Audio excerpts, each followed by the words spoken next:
Hey there guys, Barry from Cog vs Glass here, and today we're going to be taking a look at the recently released new Android camera app.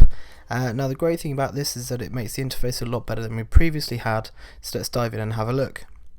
The first thing you notice is a big black bar at the bottom or the side where you've got the shutter button. Now this is good and bad. It's good in the way that it preserves the aspect ratio of your photos, but it's bad in that it looks a bit weird on the screen.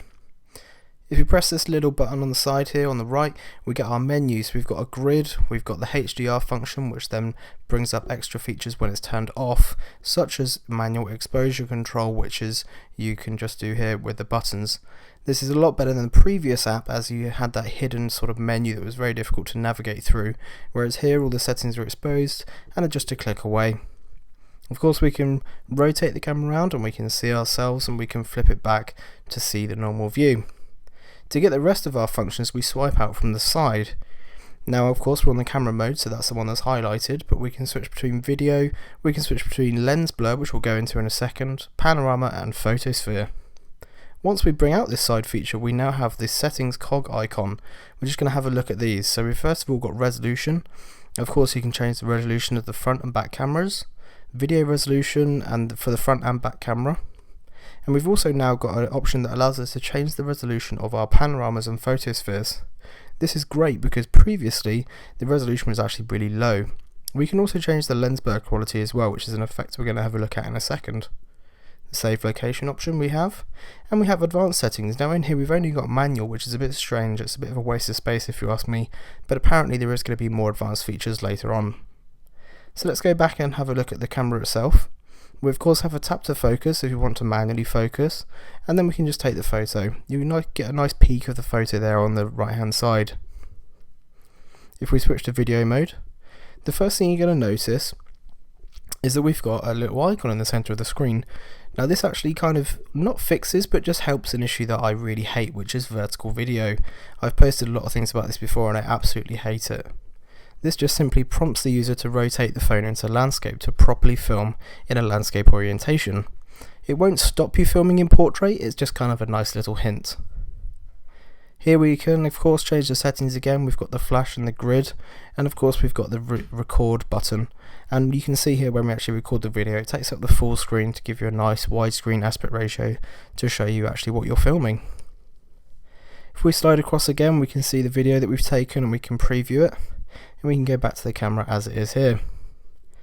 Let's take a look at some other modes now. So the next one we're going to be looking at is the new lens blur feature. This is a software feature. There's nothing in the hardware that's actually going on here.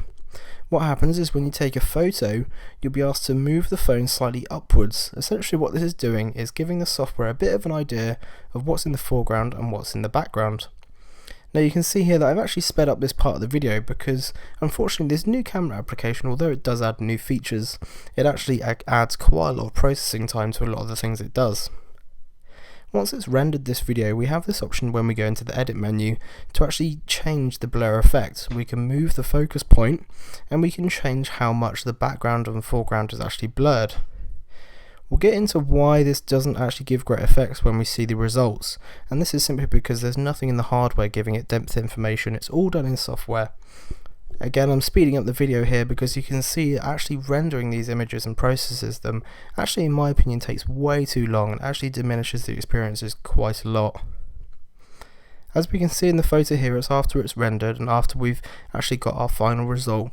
You can see that it's not great. It doesn't do a great job of picking out foreground and background, and it just doesn't look that great, and I probably won't ever use this feature. And this is all simply because it's doing it purely in software and there's no hardware depth information. The next two modes are ones that you've probably seen before and been in previous camera applications. We've got panorama. Now the good thing about this change is that you can now switch between portrait and landscape panoramas, so you can do across or you can do vertical panoramas, and this is actually quite a nice little feature. Of course all we do is we just line it up in the center, click once, and then we can start moving the phone around from left to right with the blue dot in the center, and it takes the photos as it goes round.